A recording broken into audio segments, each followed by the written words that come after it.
Hanumantha ಚಲವಾದಿಯವರ ಸಾರಥ್ಯದಲ್ಲಿ ಭೀಮಧ್ವನಿ news 7.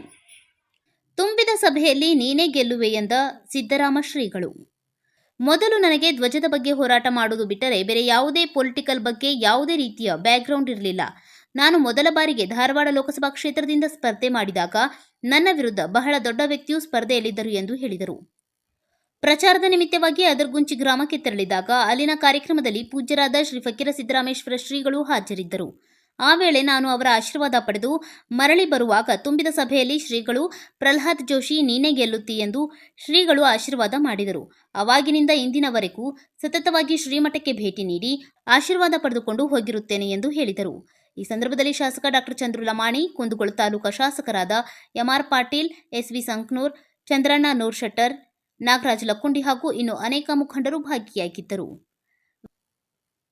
Veeresh ಗುಗ್ಗರಿ, ಭೀಮಧ್ವನಿ news. ಮಂತ್ರಿಯಾಗಿ ನಮ್ಮ ಮಠಕ್ಕೆ ದರ್ಶನಕ್ಕೆ ಬಂದಿರುವುದು ಬಹಳ ಸಂತೋಷದ ಸಂಗತಿ.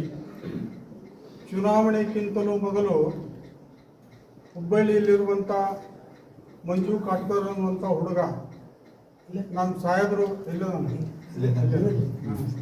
ಮಂಜು ಕಾಟ್ಕರ್ ಅನ್ನುವಂಥ ಹುಡುಗ ಹುಬ್ಬಳ್ಳಿ ನಮಗೆ ಭಾಳ ಸಲ ಭೇಟಿ ಆಗ್ತಾನೆ. ಭೇಟಿಯಾದಾಗ ಸಾಹೇಬರು ಮತ್ತು ಮಂತ್ರಿಯಾಗಿ ಬಂದು ಮಠಕ್ಕೆ ಬಂದು ಆಶೀರ್ವಾದ ತಗೋತಪ್ಪ, ಕಾಳಜಿ ಮಾಡಬೇಡ ಅವ್ನು ಹೇಳ್ತಿದ್ನ.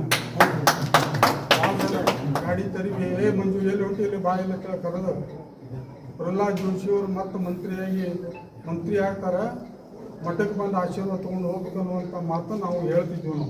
ನಾವು ಆ ಪ್ರಕಾರ ಇವತ್ತಿನ ದಿವಸ ಬಂದು ಗದಿ ದರ್ಶನ ಮಾಡಿಕೊಂಡಾರ. ನಾವು ಎಂ.ಆರ್.